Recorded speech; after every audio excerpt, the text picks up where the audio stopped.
Magandang umaga po sa inyong lahat, sa mga alagad, sa choir, sa CAPS, sa mga pasyente at tagasunod. Ama, walang hanggang papuri at pasasalamat po ang maitiaalay ko po ngayon sa oras na ito, sapagkat muli mo po akong inakay sa dambanang banal upang muling mapakinggan ang mga aral dadatal mo sa mahal na Apo Kunching sa pamamagitan ng banal na Espiritu, at muli ko pong maisabuhay, maisapuso at maisagawa. Ama, walang hanggang papurit pasasalamat po muli ang maiaalay ko sa iyo, sapagkat binigyan mo muli akong panibagong lakas, panibagong buhay sa oras na ito. Talaga pong hiwaga ng Panginoon, sapagkat ang biyaya na naman pong nakamit ko sa araw na ito'y sobrang galak po, sapagkat ang akin pong dalawang anak na nag-aaral, meron po silang hinihingi sa akin pera. Sabi ko po sa kanila, anak, ngayon na lang Lunes, sabi ko po ganon, at magbabayad daw po sila sa eskwelahan nila. Bali po, talaga pong napakabuti po ng Panginoon, kahit itago mo po iyon sa sarili mo. Pag gusto po ng Ama, may gagamitin siya. Bali, ngayon pong umaga, tahimik lang po ako. Kala ko po nakalimutan na po ng dalawa kong anak. Subalit, may ginamit po pala siyang anghel na sabi niya, Nanay, huwag ka nang mag-alala, meron nagbigay sa amin ng pambayad na sa field trip nga daw po. Sabi ko, bakit sinabi nyo ba sa nagbigay sa inyo na magbabayad kayo ngayon? Hindi daw po. Talaga pong pagka kumilos po ang Ama sa anak niyang tapat, talaga hindi ka po niya bibiguin.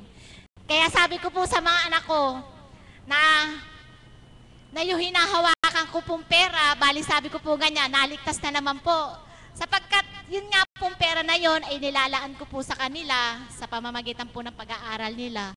Subalit pag may darating po silang babayaran at yun po yung ibibigay ko sa kanila, hindi po nagagalaw. Isa na naman po patotoo yun, yung pagbabayad po ng tuition, yun na naman po ang nakalaan sa kanila. Subalit nung takda na naman po magbabayad, may ginamit na naman pong anghel. Kaya po napakabait po talaga ng Ama. Basta't manalig, magtiwala, at isuko po natin lahat ang laman ng ating puso at isipan. Talaga hindi po tayo niya bibiguin. Kaya nga po, sabi nga po ng mga alagad na bawat nagbebendisyon po sa akin, inaangking ko po yung mga salita nila, hindi po bilang sa kanilang katauhan, subalit yung ginagamit ng banal na Espiritu sa kanilang mga sabi po nila sa akin, mapalad daw po ako sapagkat nasumpungan ko daw po sa dakong ito ang kahiwagaan ng Panginoon sa aking buhay. Totoo po yun, sapagkat nung hindi pa po ako napupunta sa dakong ito, talaga pong ang laman po ng aking puso at isipan ay puro galit, hindi marunong magpatawad sa nagkasala sa akin. Subalit po nung ako'y akayin niya dito sa dambanang ito, sabi nga po ng mahal na Apo Kunching, mahalin mo ang mahirap mong mahalin. Totoo po yun. Yung mahirap pong mahalin ngayon, minamahal ko po siya. Sapagkat, ang ko na lang po sa sarili ko, Panginoon na lang po ang nakakaalam kung sino po ang nagkakasala sa amin. Sapagkat nananalig at nagtitiwala po ako sa Kanya, na hindi niya po ako pababayaan sa bawat pagdalisay na ibinibigay niya sa akin. Bagkus ito ay isang katatagan upang harapin ko lahat ang pagsubok na ibinibigay niya sa akin. Kung ako ba ay patuloy na hihiwalay pa sa Kanya. Subalit hindi po nananaig ang ibang kagustuhan ng kalaban. Subalit, ang palagi ko pong pinanghihinawakan sa aking buhay ay tahakin ko po ang buhay na walang hanggan At huwag na po ako muli makagawa ng pagkakasala para sa Kanya. Salamat po. Maraming salamat, mahal na kapatid, sa napakaganda mong pagbabahagi. Lingid po sa inyong kaalaman ng ating mahal na kapatid ay yapos siya ng problema, yapos siya po ng mga pagdadalisay, subalit nakukuha pa sa tuwin ay ngumiti. Kaya mahal na kapatid, yamang ikaw ay tinawag at hinirang ng Diyos bilang kanyang tagasunod. Magpakatatag ka sa iyong kalagayan upang huwag manglupaypay at sa tuwin ay panahanin na ang Diyos ay buhay sa iyong kalooban. Amen po ba?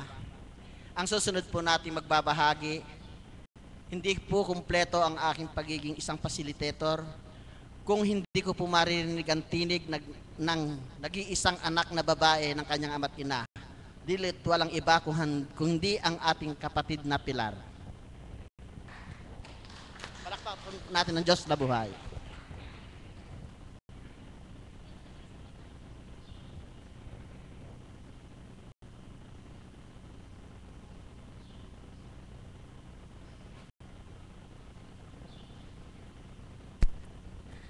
Buhay po ba ang Diyos?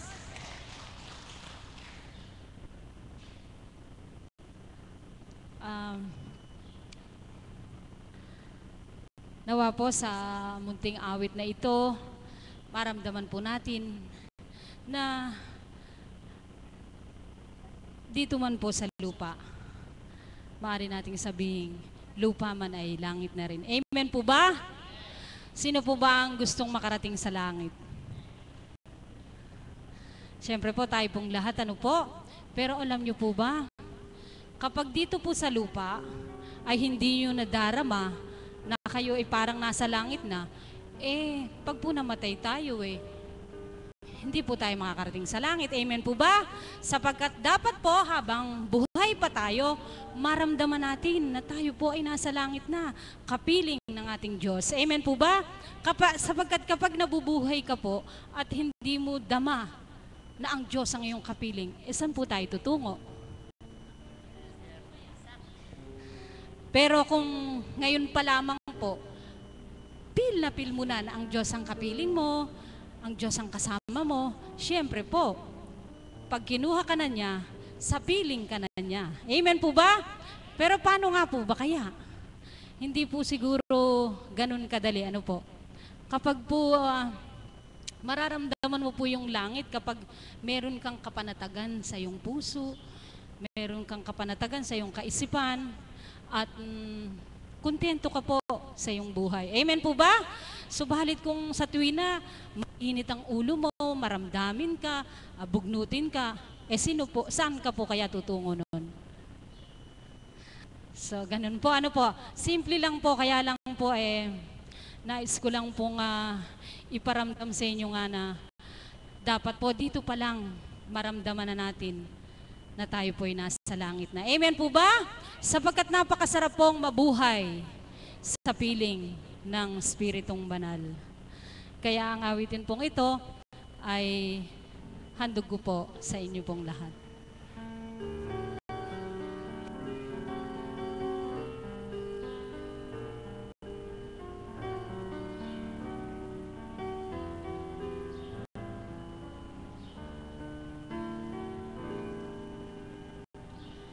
Nakita ko ang tunay na pag-asa, naramdaman ang tunay na ligaya.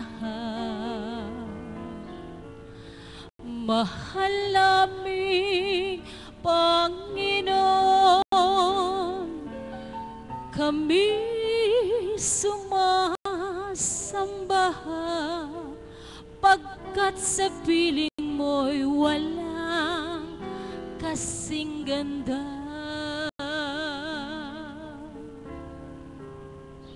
Ikaw ang nagturo ng tamang landasin sa puso at aking damdamin. dinggin ang papuri ng bawat dalangin. Dahil sa'yo, lupa man ay langit na rin. Umasa kang ikaw ang iisipin. Pangalan mo ang laging tatawagin.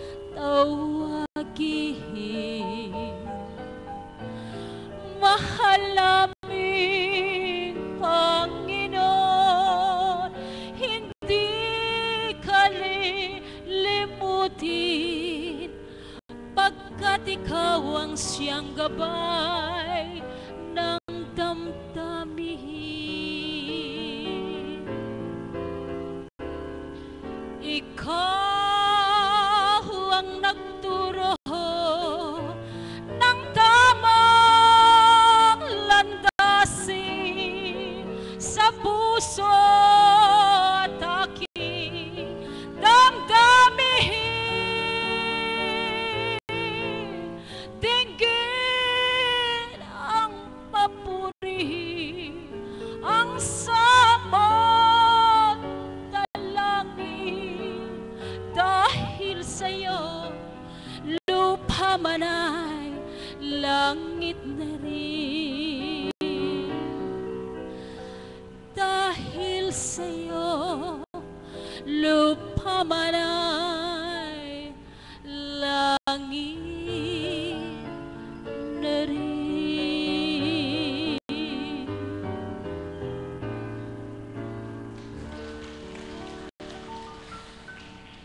Alam niyo po, mula nung natungtong po ang paa ko sa dakong ito, feeling ko po, nasa langit na ako. Amen po ba? Sapagkat sa dako pong ito, kapag pinagmastan mo ang mahal na Apo Conching, huwag mo siyang tingnan bilang tao, kundi tanggapin mo po siya bilang ginagamit ng ating Panginoon at magtiwala ka sa kanyang mga salita, mararamdaman mo ang Diyos ang nangungusap sa iyo. Amen po ba? Kaya nawa po sa ating lahat, ganun po ang ating maging panuntunan. Muli po, isang mapagpalang umaga po. Maraming salamat po, mahal na kapatid, sa napakagandang awitin. Sa buong aking pag-aakala, ang kanya pong awitin na yun, dati ko pong narinig. Subalit, ika nga, ang nasa ng isang tao ay kung hindi ipagkakaloob ng Ama ay hindi po ipagkakaloob. Katulad ng kanya pong inawit, higit po palang napakaganda. Palakpakan po natin ang Diyos na buhay. Ang susunod po nating magbabahagi ay ang ating kapatid na Marlene. Marlene. Arlene pala. Sorry po.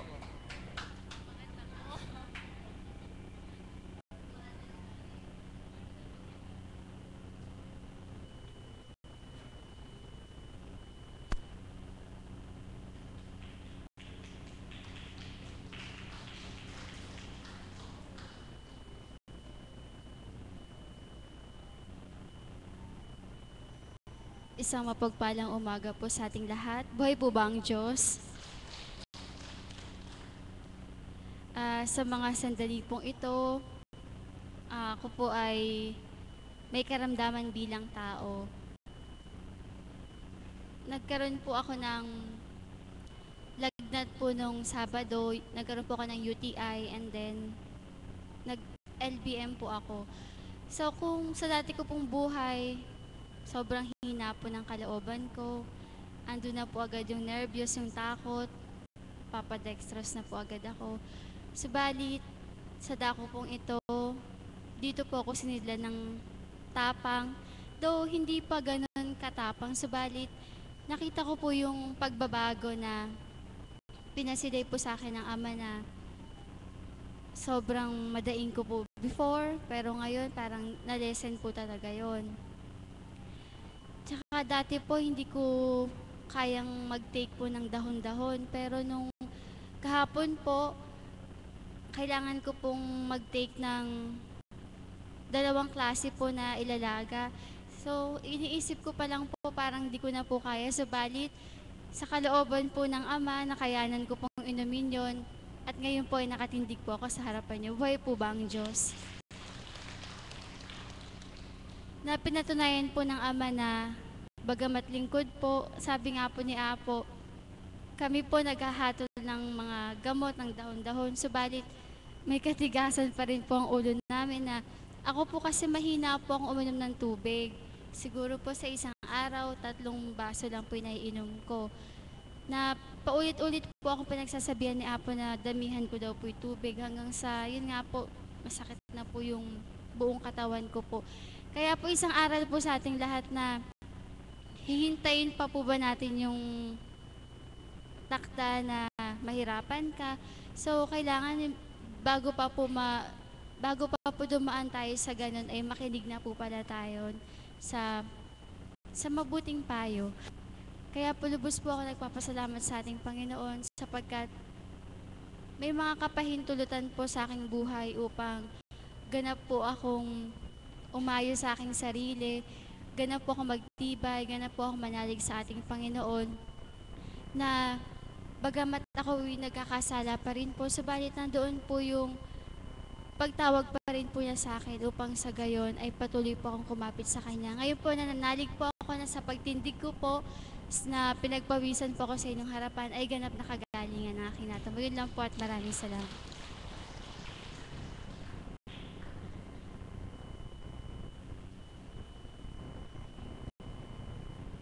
Hello.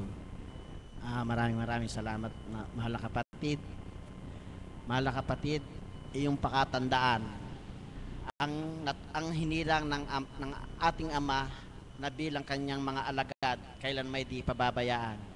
Kung ano ang sabi ng Banal na Espiritu, tayo ay sumunod at ang mga kagalingan natin ay ating makamtan. At mahal na kapatid, sa tuwin ay sinasabi ng ating mahal na Apo Conching na tayong mga alagad ay maging matatag at matapang. Kaya panahanin sa kalooban ng bawat alagad ang katagang tinura ng Banal na Espiritu sa katauhan ng ating mahal na Apo Conching. Maraming salamat po, mahal na kapatid. Ang susunod po nating tatawagin ay ang ating kapatid na Magno upang siya po'y mag-alay ng mga awitin.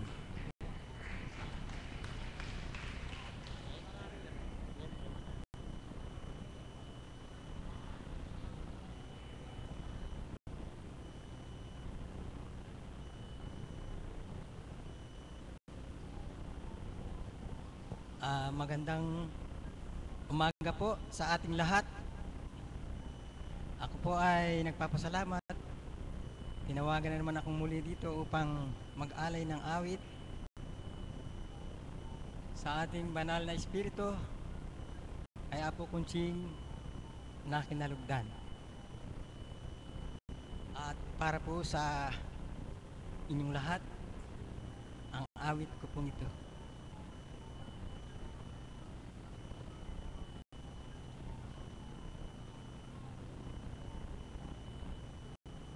Ang awit ko pong ito ay pinamagatang sa bagong simbahan. Sa bagong simbahan, aking nasilayan, dasal at pagpuri sa buong may kapal. Awit ng pag-ibig at pagmamahalan, magkakapit kamay sa harap ng altar. Lahat ng hinirang sa bagong simbahan, alay ng pagsuyo sa puso't isipan. Gumagabay sila sa pangangailangan, patungo sa landas ng kaluwalhatian. Apo kunching ikasayo ang lahat ng pagsuyo sa bagong simbahan. Bahay dalanginan, tayo'y magkaisa sa lahat ng oras at tayo'y dumalangin sa Diyos nating buhay. Lahat ng hinirang sa bagong simbahan, alay ng pagsuyo sa puso't isipan. Gumagabay sila sa pangangailangan, patungo sa landas ng kaluwalhatian. Apo kunching sa'yo ang lahat ng pagsuyo sa bagong simbahan. Bahay dalanginan, tayo'y magkaisa sa lahat ng oras at tayo'y dumalangin sa Diyos nating buhay. Salamat po. Banal po ba ang Diyos? Buhay po ba ang Diyos?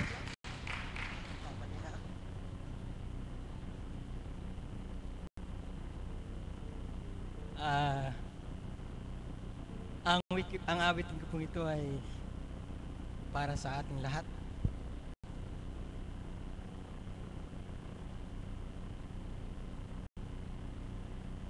Jesus, magmula nang kita'y makilala,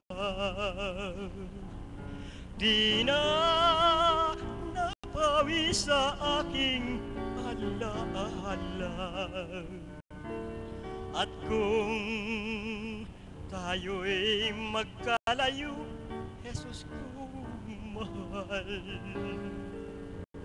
luhay di na natuyo sa aking mga mata. At kung sa iyong dambana may dumapong ibon, Jesus, kausapin mo at ako ay yaon. Nagbabalik sa iyo't humihingi ng lingap, sugatan ng puso, dibdib ko ay wasak. O Jesus kong mahal, patawarin mo ako ay susuyuin kita at mamahalin, magpahanggang libing. O Jesus ko, mahal kita habang ako'y may hininga, ang puso ko't kaluluwa ang may-ari. Ikaw, Divine Mercy. Salamat po. Salamat po. Maraming salamat po, mahal na kapatid, sa napakaganda mong awiting makabagbag damdamin. Ang susunod po natin magbabahagi, palakpakan po natin ang Diyos na buhay sa ating kapatid na Nati Fernan.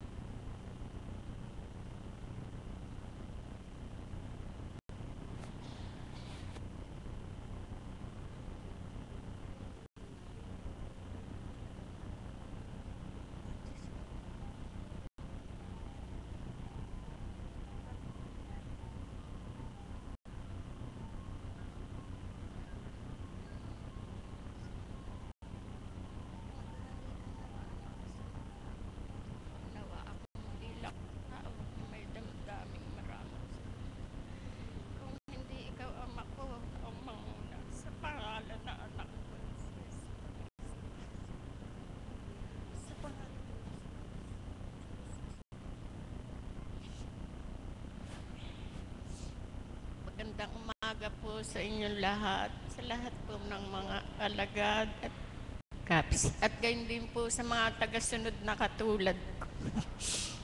Ako po ay matagal na ritong nagpupunta.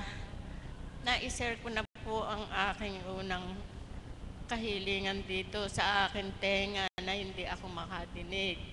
Ngayon po, sumunod po itong mata. Nakapag-share na po ako ulit. Pero marami na po akong hindi ko naman na isinisir. Ang inaano ko po, nagpapasalamat na lang po ako sa Ama sa aking pananalangin. Hindi ako maano dito. Nung pong isang araw, dumating ang pagkakataon ng Martes ng hapon. Ako po'y naliyo. Nahihilo po ako. Ang sabi ko po sa mga apo ko na dumating, bigyan niyo ako ng isang basong tubig na maligamgam. Dalhin niyo dito, matamis, ako maglalagay. Dahil pong binipi ko, mataas nga po ang presyong ko. Dati naman akong mababa.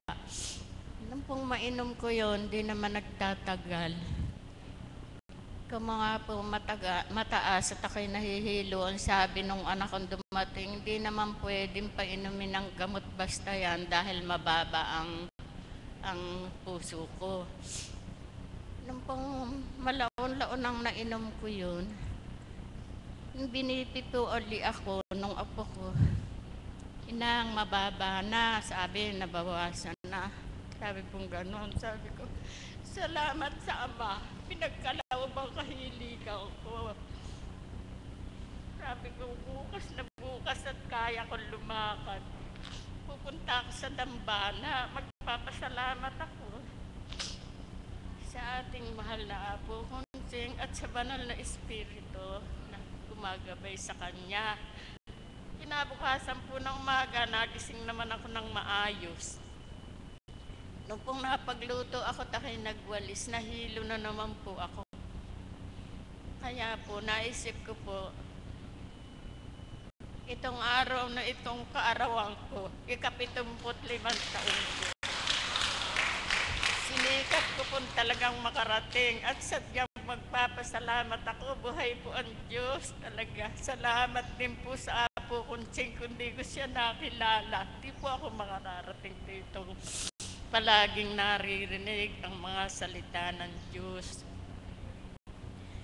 Iyon po ngayon ang pinagpapasalamat ko. Nagpapasalamat ako sa mahal na pong Divine Mercy. Talaga pong buhay. Madalas po, ang hinihiling ko po sa Kanya, pag di ako makakatulog, hihilingin ko pong makakatulog, ganon sa ganong oras po ako magising. Nagkakaroon po ng katotohanan. Nagkakaroon po talaga ng hudyat sa akin, pero hindi po ako naglalakas loob na tumayo dito upang ipahayag. Kaya po ngayon na talaga pong pinagkaloob niya sa akin kaagad-agad na bumaba ang presyong ko. Kabukasan ng umagi, dati na naman. Iniisip ko pong magpunta na at tumayo sa harap ninyo upang magpasalamat. Ang kala ko po sapat na. Yung sa pananalangin ko, kung aking nananalangin doon na lang ako nagpupurit, nagpapasalamat. Kaya po ngayon ang ginawa ko, sinabi kong kaarawan ko po yun. Kaya ako nagpunta rito at pinahahayag ko sa inyo talaga pong buhay ang Diyos. Naririnig ang ating kahilingan. Kaya po ako, kung hindi man po ako madalas na pupunta at minsan sa linggo, hindi ko po nakakalimutan. Kahit po ang kadahilanan at sasabihin ganong isang pagsubok na ayaw nila, ganong rin naririnig ko, di po ako napabibig. Yun na lang po, salamat po, Ama. Salamat po, mahal na pong Divine Mercy. Dininig mo po ang aking panginoon. Salamat. Salamat po yun. Happy birthday, happy birthday, happy birthday to you. sa iyong kaarawan. Maligayang, maligaya, maligayang bati. Maraming salamat po, mahal na kapatid, sa iyong pagbabahagi. Mahal na kapatid, ang samukot dalangin sa ating Diyos Amang Dakila at sa ating Panginoong Jesucristo, harinaway maraming pangkaarawan ang dumatal sa buhay niyo. Maraming salamat. Ang susunod po nating magbabahagi ay katulad po ng dati, sa tuwin ay naririnig niyo po sa inyong abang kapatid, pag ang inyong pong abang kapatid ay nagiging facilitator, hindi po rin kumpleto ang araw ng aking pagpapacilitator kung hindi ko po maririnig ang pagbabahagi ng ating mahal na kapatid na hinuhugutan ko ng lakas sa pananalig at panampalataya, ang ating kapatid na Mami Marisa.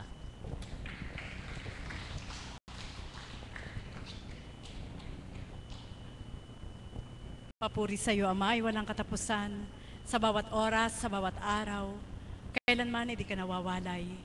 Bagkos ang iyong pag-ibig, ang patuloy kong nararamdaman upang sa dako mong banal, ikay paglingkuran, sa pamamagitan ng inyong kinalugdan, ang aming mahal na Apo Kunching, na ginamit mo upang kayo mabuksan at ganap masumpungan ng iyong kabanalan. Amen. Buhay po ba ang Diyos? Hugutan lang po tayo ng lakas. Ano po?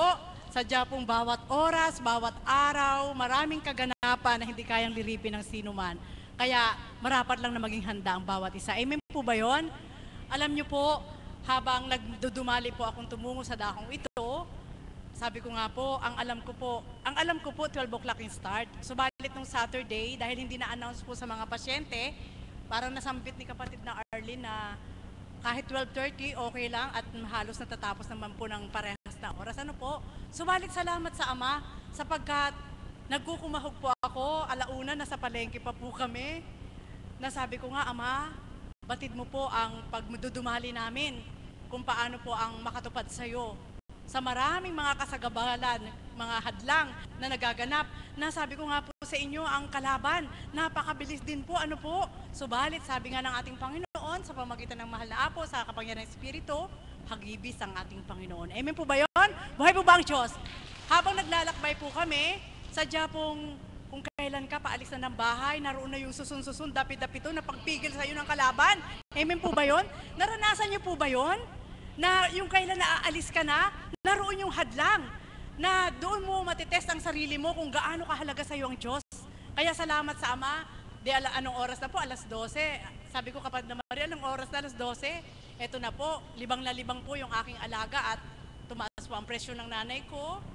Tapos po, syempre po, talaga pong hindi ko malirip kung paano ko hahati-hatiin ang oras. Eto na po, nakagayak na po ako. Ang aking namang alaga, inabangan ako sa likod. Dito kay kadadaan, Mami, tatakasan mo na naman ako. Sabi po niya, ano po, anak, magpapagamot lang ako kay Apo. Sabi ko sa kanya kasi mayroon po akong maliit na bukol dito na hinihintay ko na lang na pumutok. Kaso lang po, nararamdaman ko minsan, yung masakit po sa ilalim. Sabi ko sa aking alaga, mapauoperahan ko lang ito kay Apo. Iwanan muna kita at ako nakabihis. Sabi po niya, sabi po nung alaga ko, Mami, lagi ka na lang sa akin nagaganyan. Lagi ka na lang nagsisinungaling, naiwanan mo ako, babalikan mo ako, hindi naman ikaw bumabalik. Ganun po, 3 years old yun ha. Amen po ba yun? Buhay po ba ang Diyos? Siyempre po, bilang isang ina na rin po na nag-alaga sa kanya, naroon yung isip ko na, bakit ganito ang damdamin ng batang to? Na gusto niya sumama, hindi ko maisama sapagkat banding nila ng kanyang tunay na nanay, yung kapatid ko, sabi ko iwanan na kita. Hanggang lumabas, hindi po Mami, iyak talaga ng iyak, o sige ka ako, patutulugin kita, matulog ka na. Eto na po ka ako, kaya ako kinikwento ito, pagmasdan nyo ha, yung mga hadlang, huwag nyo po ipatalo si God. Amen po ba yun? Dahil sabi nga ng ating Panginoon, kailangan manguna siya lagi, kahit gaano mo pa kamahal, yung magiging kalaban ni God sa'yo. Amen po ba yun? Kaya nung na yun, sabi niya, o sige, di karga ko po, karga ko pong ganyan, di tulog na. Yung pala nakasilip yung mata. So, nakaganyan po, nakaganyan yung mata ng bata. Tapos sabi niya, Mami, kala mo tulog na ako aalis ka na Talagang ang lakas ng pantama. Sabi ko, hindi na si Kristo ang gumagamit sa iyo, anak. Ang gumagamit na sa iyo, yung kalaban ni Kristo. Sino po ba yun, Mami? Yung may sungay? Sabi ko, yun may may sungay ang gumagamit sa'yo, kaya wag kang pagamit, sabi ko sa kanya. O sige, labas na eka tayo, magbihis ka na eka. Di ba hindi ka naalis? O sige ka, hindi na ako alis. Umikot ako sa labas. Nakalabas na po ako, ano po? Andun, nakita ko yung palahaw, naramdaman niya, lumabas ako, dumaan siya sa kabilang pinto. Mami! Sabi niya gano'n. Alam niyo po, bakit ko po ito kinento sa inyo? Ganyan po, mga mahal niyo sa buhay gagamitin ng kalaban. Boy mo ba, Chos? Sa madaling salita, syempre po, anong oras na? 12:30, magka-quarter to 1, aalis pa lang kami. So mamamalengke, ano po? Subalit salamat ang Ama. Hindi pala kailangan mag-init ang ulo mo. Kahit sabihin natin sa pakiramdam umilang tao, late ka na. Bakit? Sapagkat laging may saklolo ang ating Panginoon. Sapagkat organisado po ang ating Panginoon, alam po niya kung paano babalansehin ang sarili mo na hindi ka may stress, hindi ka magdudumali, hindi ka kung ano-ano pa. Kundi yung pala, kaya lang natin nararamdaman na may stress, tayong tao ang nag-iisip ng todo. Buhay mo ba, Diyos? Amen po ba yun? Bakit po? Sabi ko, naku, nahabiling ko pa naman kay Chris, na sabi ko, anak, ngayon muna, ano ka muna, titingnan namin kung kaya namin nagawin na kami lang ni kapatid na Emma, ano po. Subalit salamat sa Ama, sapagkat ang atas sa Kanya, ginawa na po niya yung gagawin, yung dati. Pagdating po namin, purihin ang Ama, sa kadudumali kung naakala ko hindi pa ako makakapagluto, magluluto, luto na po pala. Boy mo ba, Diyos? Amen po ba yun? Talaga po, doon ko po nakita na bakit ko ito binahagi sa napakasimpleng paraan. Minsan tayong tao, yung maliit na problema, pero yung problema natin. Amen? Yung maliit na problema na kung bagay tuldok lang, nagiging malaki lang dahil masyadong exaggerated tayong tao para tanggapin yung problema na yon. Subalit sa ating Panginoon, mga kapatid, dahil organisado siya, siya ang gagamit sa'yo, alam po niyang pagsunur-sunurin kung paano niya babalansin yung oras mo, kung paano niya papartihin lahat-lahat para hindi ka ma-stress sa Kanya. Boy mo ba, Diyos? Amen po ba yon? Kaya mga kapatid, sa umagang ito, sabi ko nga sa Panginoon, napakasarap po niyang paglingkuran. Sa kabila ng naroon yung bilang katauhan ay manghihina ka, subalit napakaigting yung tinig ng Diyos na, huwag mo ako ipagapi, anak. Amen? Huwag mo ako ipagapi. Na ang pasubali nga ng Ama, walang ibang makapangyarihan sa sandaigdigang ito, kundi siya. Siya lamang at ang anak sa pamamagitan ng kanyang espiritu. At mapalad po kami bilang mga hinirang, tayong lahat na naririto, sa pamamagitan ating mahal na Apo Kunching, naramdaman natin kung gaano tayo kapalad. Na kung atin lang susuriin yung pinakamaliit na bagay na ginagampanan ng Diyos sa atin, na hindi man sa mga material na bagay na nakikita natin, alam po natin na tayo pinangangalagaan ng Diyos. Amen po ba yun? Buhay mo ba ang Diyos? Kaya, sa bawat oras, sa bawat araw, sadya pong naroon yung kaukulan na pagnilayan ko, habang naglalakad din po ako kanina, isipin niyo, sinundan niyo po ako ng langgam. Ayan, ang dami kong kagat sa paa. Talaga pong pinuno po niya ng kagat yung aking paa. At ito po yung mensahe sa akin ng Panginoon, anak, pasubali ko sa iyo, sabi niya, walang pagdakakarakarakaay nakakamtan ang tao na pagdaki eto na, kundi lahat talaga ay pagdadaanan mo yung proseso upang doon ay makapagnilay ka na ang lahat ng binibigay sa iyo ng Panginoon dapat mong palagahan. Amen po ba yun? Sapagkat sa aking pagninilay, kung ang binibigay ng Diyos sa iyo ay napakadali, bilang isang tao ka, parang simple lang sa iyo. So magagamit din mo yung ibinigay niya sa iyo na ganun lang kasimple, na hindi mo pahahalagahan. Dahil alam mo, iglap lang, pwede kang bigyan ng Diyos. Subalit kapag dumaan ka dun sa proseso na parang nahihirapan ka, pahalagahan mo yon dahil ayaw mo na mawala yung binigay sa'yo. Buhay mo ba ang Diyos? Amen po ba yon? Totoo po yon. At nasaktan po ako, ano po, ginaganon ko po yung paa ko at doon po nangusap uli, anak, pag nilayan mo ang mga hayop, bawat hayop na may kaukulang pangalan na ginawa ng tao, may kanya-kanyang paraan din sila kung paano silang kumagat. Amen? Amen po ba yon? Nakita nyo, ibang kumagat ang ahas, ibang kumagat ang kalanggam, lahat ng klase ng hayop. At doon ko po nakita, tinuran din ng Ama, ganyan din ng tao, anak. Ibang uri din ang kanilang pagkagat. Anong nais ko ituran sa inyo? Ang tao, iba't ibang uri din ang magagawa niya para saktan ka. Buhay mo ba ang Diyos? Amen po ba yun? Kaya kung magninilay po tayong lahat, salamat sa Ama at may isang Apo Kunching na sa pakikibaka, katapatan at paglilingkod sa ating Panginoon, tayong lahat ay nakikinabang sapagkat sa unang buhay nga po, makagat ka lang ng konti, maabala ka lang ng konti, mainit ng ulo mo. Subalit salamat sa Diyos at sa kanyang kaparaanan, dahil nagpapakilala po siya na siya ang gumagamit sa'yo, siya ang nananahan sa'yo, siya ang tinanggap mo, alam po niyang i-organize lahat upang makatupad ka siya ng buong galak. Buhay po ba ang Diyos? Amen po ba yun? Kaya, noong nakaraan, naalala niyo po, anong sabi ni Kuya Alan? Si Mami talaga, sinabihan mga tao, wag na kayo magtrabaho. Hindi po, mali po yun. Ang gusto ko po ipahiwatig sa inyo, ibabalik ko na lang ha. Kapag ikaw naglilingkod sa Diyos, at puspos ka na espiritu, mimithiin mo na lang talaga na huwag ka na magtrabaho bilang tao, yung maghahanap buhay. Kaya lang nagbibigay ang Panginoon ng hanap buhay dahil alam din ng Panginoon na kailangan mo. Kagaya ni Mami Beth, sabi ko nga, Mami Beth, hindi ka rin nagtatrabaho, binigyan ka lang ng pamasahin ng ating Panginoon. Buhay mo ba ang Diyos? Amen po ba yun? Totoo po yun.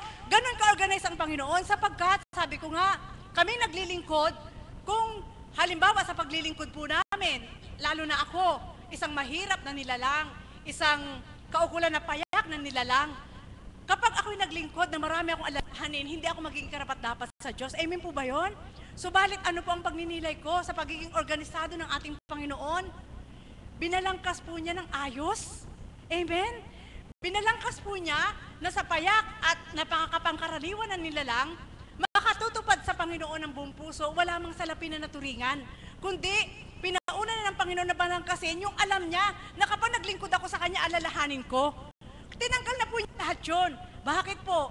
Sa awa ng Panginoon, hindi naman po payak-payak, binigyan po kami ng tahanan, binigyan po kami ng sasakyan para makalingkod kami sa Kanya ng ayos, at binigyan naman po ng makontento kung ano lang yung natatanggap. At doon sa kaparaanan na yon, doon ko pinupuri ang Diyos. Bakit po? Sapagkat ganun po pala, pag siya ang nag-organize ng lahat sa'yo, na siya paglingkuran mo, wala ka nang hahanaping iba. Buhay mo ba ang Diyos? Kaya nawa po, tayong lahat, samantalahin po natin yung ibinagkakaloob sa atin ng Diyos sa pamamagitan nating mahal na Apo Kunching, nabigyan po tayo ng payapang isip, payapang puso, magandang pangangatawan, magandang kalusugan, at higit sa lahat, tunay na pag-ibig na mula sa Kanya. Na kung paano po niyang ginagawang hindi stressful yung pagiging pagganap natin sa Kanya, doon natin mararamdaman ang ating Panginoon nag-iingat sa ating buhay. Amen po ba yun? Kaya tayo po na binigyan ng pagkakataon na makilala siya, tayo po na binigyan ng pagkakataon na paglingkuran siya, huwag po natin pagsawaan. Amen? Huwag po natin pagsawaan sapagkat pag maalala ko lang, kung pagsasawaan ko ang Panginoon at babalik ako sa dati, alam niyo po, mababaon na ako sa utang. Buhay mo ba, Diyos? Amen po ba yun? Totoo po yun. Sapagkat sa unang buhay, alalahanin mo lahat. Pagkabukas, magbabayad ka ng upa. Pagkabukas, babayad ka ng ganito. At paano ka mapapayapa? Hindi. Subalit sa Panginoon, ang paanyaya niya, kung paano niyang inorganize ang lahat, buhay ang Diyos, buhay siya, makapangyarihan siya, wala pong stress. Kundi lahat, matutugunan mo sa kailangan na gusto ng Panginoon at matutugunan ka rin ng Panginoon kung anong kailangan mo. Kaya mga kapatid, anong paanyaya ko po sa inyo? Huwag niyo pong i-stress ang sarili niyo. Huwag yung maliit na problema, huwag yung problemahin. Sapagkat, sabi ko kay Mami Beth, ngayon lang, alam mo Mami Beth, lalo kong nakikita, tayo lang mga tao ang nagpapa-stress sa sarili natin. Tayo lang mga tao ang nagpapalala sa dapat nating kamtin. Tayo lang mga tao ang nagpo-problema samantala ang Diyos napaka-relax. Kaya kung paano tayong inakay, lalo na ako bilang alagad, yun, nakita ko na ang sagot ni God. Kaya niya ako pinili, kaya niya ako inakay, ayaw niya ako may stress. Muli, magandang umaga at maraming salamat. Maraming salamat po, mahal na kapatid. Akala ko po hindi na kayo darating, subalit ako'y nananalig na kayo daratal sa banal na dambana. Narinig niyo po ang pahayag ng ating mahal na kapatid. Nararapat lang marahil na talaga siya'y hugutan ng lakas sa pananalig at pananampalataya. Mga kapatid, sino man sa atin, may mga hadlang. Kung minsan nga, aalis na nga lang tayo ng bahay, meron pang hadlang sa atin, ay gagawa ng kaparaanan upang huwag tayong tumuloy sa ating pagtungo sa banal na dambana. Subalit ang lahat ng yan, mga kapatid, ay may kaparaanan pa rin. Ipaglaban natin ang gawain para sa Panginoon. Amen po ba? Ang susunod po natin magbabahagi, tinatawagan ko po ang ating mahal na kapatid. Palakpakan po natin ang buhay na Diyos sa ating isa pa po sa hinuhugutan ko ng lakas sa pananampalataya, ang ating kapatid na Tita Beth.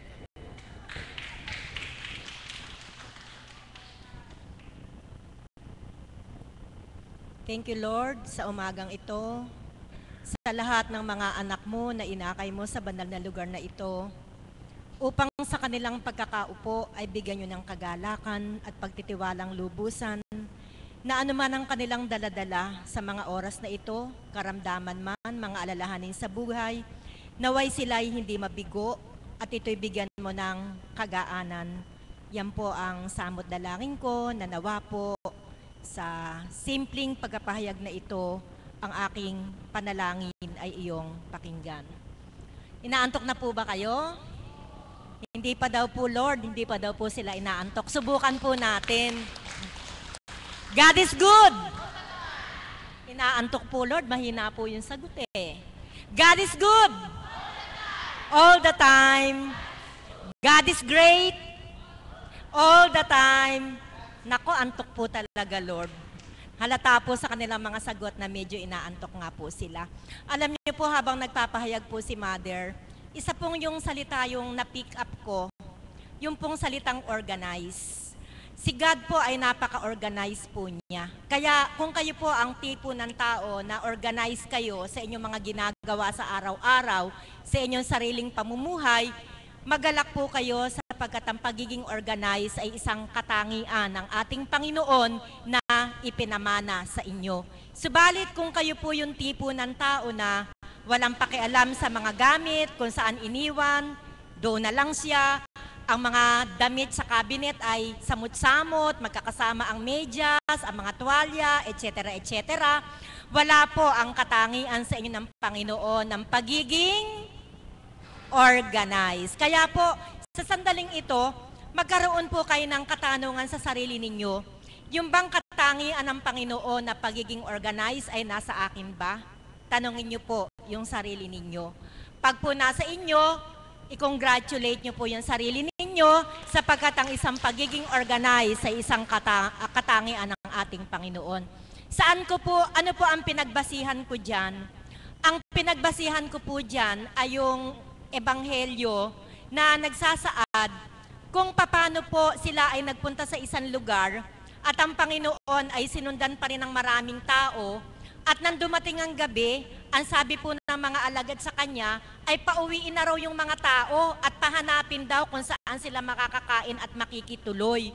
Subalit ano po ang sagot ng Panginoon? Hindi. Wag niyo silang pauuwiin. Pabalikin niyo silang lahat dito at tipunin ninyo sila at sila ay aking papakainin. Amen po ba? Yan po yung isa po sa nilalaman ng ating banal na kasulatan.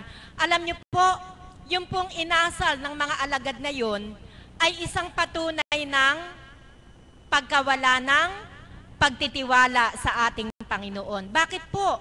Kung kasama niyo po ang Panginoon, bakit po kayo mag-aalala na baka kayo ay magutom? Wala po tayong gutom sa Panginoon. Amen po ba?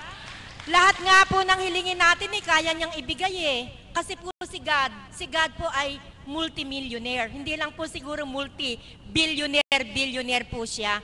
Bakit po? Ang lahat ng bagay ay sa Kanya. Kaya bakit po tayo mangangamba? Ano man po yung kagustuhan natin na hihilingin sa Kanya, kayang-kaya po niyang ibigay. Kaya lamang po, ba't hindi po natin makamtam? Huwag po natin tanungin ng Panginoon, God, bakit po isang buwan na ako nagpaparit-parito, hindi pa po ako gumagaling? Bakit po yung mga tuhod ko masasakit pa din? Bakit po yung aking batok sumasakit pa rin? Tanungin nyo lang po yung sarili ninyo kung bakit po yung hinihiling nyo sa Panginoon ay hindi nyo pa nakakamtam. Nasa inyo po ang kasagutan. Wala po sa ating Panginoon sapagkat ang ating Panginoon nga po, wala pong imposible sa Kanya. Ang lahat po ay posibleng maibibigay niya. Balik po tayo sa pagiging organized ng ating Panginoon. Paano po niresolve ng Panginoon yung problema na mapakain yung mga tao? Sino po ang nakakaalala sa banal na kasulatan na yan? Paano po ni-resolve ng Panginoon yung problema na yung mga taong sangkatutak na naipo nung araw na yon ay nagawa niyang pakainin? Wala po bang nakakaalam? Paano po? Baon. Kanya. KKB daw, sabi ni kapatid. Kanya-kanyang baon daw. Okay, meron pa po bang ibang sagot? O, sige po.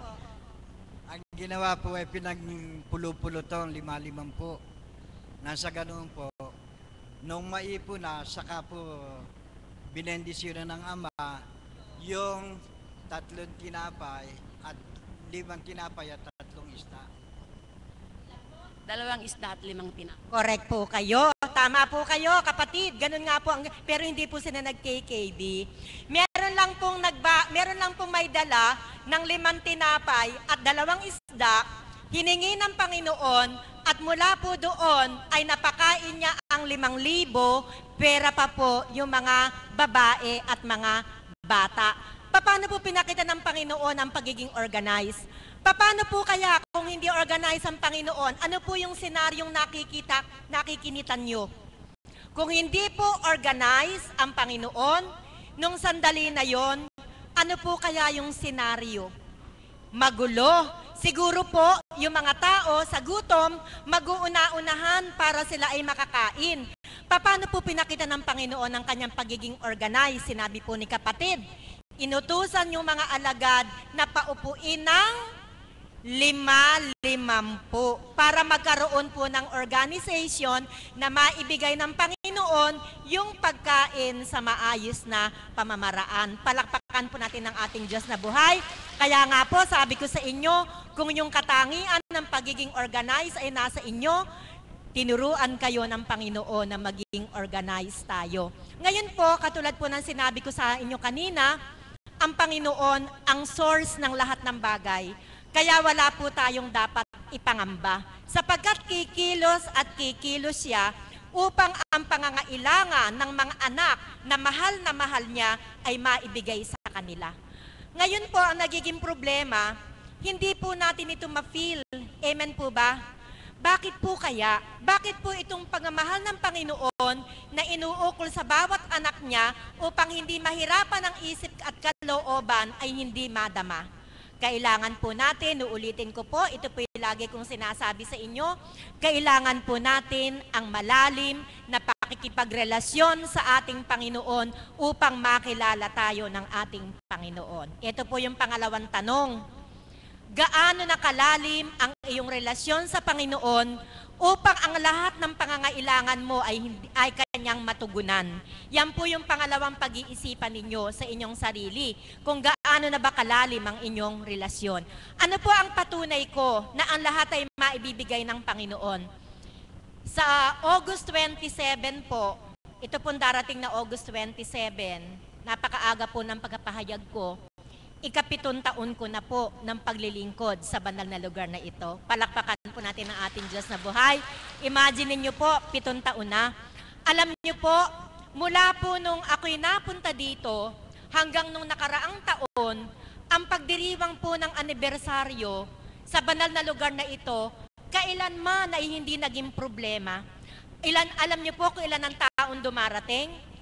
Pinakamaliit po siguro 3,000 hanggang 5,000 dumarating po sa araw ng anibersaryo. Pero sa araw po ng anibersaryo, walang nagutom isa man sa dumalo upang saksihan ang anibersaryo. Amen po ba yon? Okay po, wala pong nagutom. Yung lahat po ng tao na yon, ino-organize po ng Panginoon, lahat nung nasa labas, pinapaunang pakainin, at yung mga nasa loob, mula sa lugar na yon, sumunod dito, nakakakain po lahat. Palakpakan po natin ng Diyos na buhay. Wala pong hinihingi, kahit, eka nga po ng banal na Espiritu, kahit pisong duling, wala pong hinihingi. Hindi po katulad, patawad po, hindi po katulad sa iba't ibang lugar na nagdadaos ng piyesta na talagang lahat ng kaparaanan para mangilak ginagawa. Naroong mangharang sa karsada, naroong maglagay ng lubid sa karsada, naroong magpamigay ng mga sulat bahay-bahay para makahingi ng abuloy. Dito po walang ganun. Palakpakan po natin ng Diyos na buhay. Pero, subalit, nairaraos ng napakaayos at maluwalhati. Ang natatandaan ko po, hindi ko po alam kung anong taon yon. Alam niyo po, may nag-donate po ng 20 lechon po yata iyon. Hindi ko po matandaan na may nag-donate ng 20 lechon. At yung 20 lechon na yon, pinagtilad-tilad, may kasama pang pansit at ipinakain sa lahat ng taong dumating. Walang hiningi kahit isang pera. Palakpakan po natin ng Diyos sa buhay. Isang pagkakataon, sumunod na anibersaryo, meron namang anghel na ginamit ang Panginoon para magbigay naman ng, Mother, ilang kilong chicken yun? 500 kilos po yatang manok. Yung pinagtilad-tilad naman, niluto ng ating mahal na Tia Elena na may catering services at may dinagdagan pa ng ilang putahe at muli napakain na naman yung lahat ng tao. Yan po ang ibig kong sabihin kung paano kumilos ang Panginoon. Sadyang gumagamit siya ng mga anghel upang ang mga pangangailangan ng mga anak, tagasunod na tapat sa Kanya, ay magkaroon ng katugunan. Kaya po ako mga kapatid, convinced po ako 100% na ang gawaing ito ay hindi itinatag ng tao, kundi gawaing itinatag ng ating Panginoon. Bakit po? Ang Panginoon po talaga ang kumikilos. Yun na lang pong dambanang ito. Nakita ko na lang po ito, pinupundasyon. August 22, prior to the anniversary, 2006 ba yun? Nabuo ang dambana kahit hindi pa masyadong kompletong katulad ng nakikita nyo. Wala pong ipinangilak dito, kundi ang lahat ng kaparaanan ay ginawa ng Panginoon sa pamamagitan po ng mga tao na ipinahatid niya sa dambanang ito upang ang kanyang layunin, ang kanyang pakay ay magkaroon ng katuparan. Isa pa po, noong 2007, yung pong copies ng aklat na sa Espiritong Banal ay ipinamigay sa araw ng anibersaryo. Bago po yung mag-anibersaryo, ako bilang tao, nagkakaroon po ako ng maraming katanungan. Sabi ko po, matapos ko man yung aklat na to, paano itong maipapamahagi sa tao? Ang laki ng gastusin. Matapos ko man, maisulat ko man, paano yung pagpapaimprenta? Ang mahal pong magpaimprenta. Nabanggit ko na po na halos kalahating milyon ang naubos doon sa aklat na yon, pero meron pa ding mga hinipo ang Panginoon upang ito'y magkaroon ng katuparan. Alam niyo po, ang sabi po sa akin ng Banal na Espiritu nang ako'y bendisyonan niya, na yung aklat daw po na yon maipapamigay nung anniversary ng 2007. Hindi po ako binigo ng Ama na ipamigay po yung mga aklat na yon. Paano po nagkaroon ng katuparan? Ginamit din po ng Panginoon ang isa sa aking mga kaibigan. Andiyan na po ang mahal na Apo. Sandaling-sandali na lang po. Meron po akong kaibigan na nagdi-distribute ng libro doon sa eskwela ang aking pinanggalingan. Nang ako nga po'y aalis na doon sa school na yon, nag-alala po siya na paano madam, yun po ang mga libro namin, hindi na po tatanggapin sa eskwelahan kasi aalis na po kayo. Saan po ba kayo pupunta? Bakit po kayo aalis? Sabi sa akin ganon. Sabi ko, kasi may ibang panawagan sa akin ng Panginoon. Tinatawagan na niya ako na ako naman ay maglingkod sa Kanya at ako ay tumalima sa Kanyang plano para sa akin. Hindi ko po alam na sila po pala, ito po palang publishing company na to, mayroong problema sa kanilang imprenta. Sa madalit salita, pabagsak na. Sabi ko sa kanya, dumulog ka doon sa pinupuntahan ko kay Apo Kunching. Saan ayon? Sinabi ko po yung lugar. Kaya nga po isang araw, nagulat ako, nakita ko na lang silang mag-asawa, nandirito sa loob ng dambana at nabigyan po ng pagkakataon na makausap ng personal ang Banal na Espiritu sa katauhan ng ating mahal na Apo Kunching. Hindi ko na po alam kung ano ang kanilang pinag-usapan. Ang nasambit lang po niya sa akin, binigyan daw siya ng mga tuyong bulaklak at sabi daw ng mahal na Apo Kunching, isang bulat sa kanilang imprenta at sila ay muling makakabangon. Buhay ang Diyos. Nakabangon nga po sila.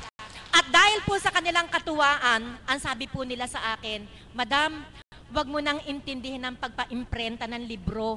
Kami na po ang bahala. Bumili na lang po kayo ng papel, yung cover, yung labor, yung tinta, sagot na namin. Buhay ang Diyos, hindi po ba?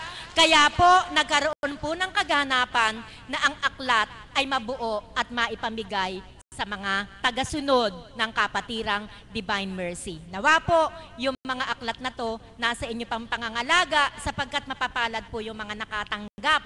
Nawa po ito'y hindi naman inaalikabok sa inyong mga altar. Nawa po ito manakanakay na babasa ninyo sapagkat ang lahat ng aral na banal na espiritu na ibinahagi sa pamamagitan ng Apo Kunching na itala po doon sa aklat na yon. Kaya mga kapatid, ito na lamang po yung maibabahagi ko sa inyo. Basta po, ikintal nyo po sa inyong kaisipan. Sabi nga po ni Mother, huwag kayong magpa-stress.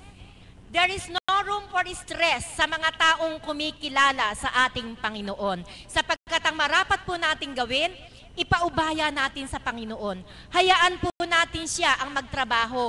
Huwag po nating pilitin ang ating sarili doon sa way na gusto natin. Sabi nga po ni Mother, kaya tayo nagkakaproblema, pinipilit natin yung ating sarili na masolve yung problema natin, makuha natin yung gusto natin sa buhay, mai-stress nga po kayo. Ipaubaya nyo po sa Panginoon, sapagkat ang Panginoon, walang imposible sa Kanya, ang lahat ay posible, hilingin ninyo ng may katapatan, ibibigay sa inyo. Magandang umaga po at maraming salamat.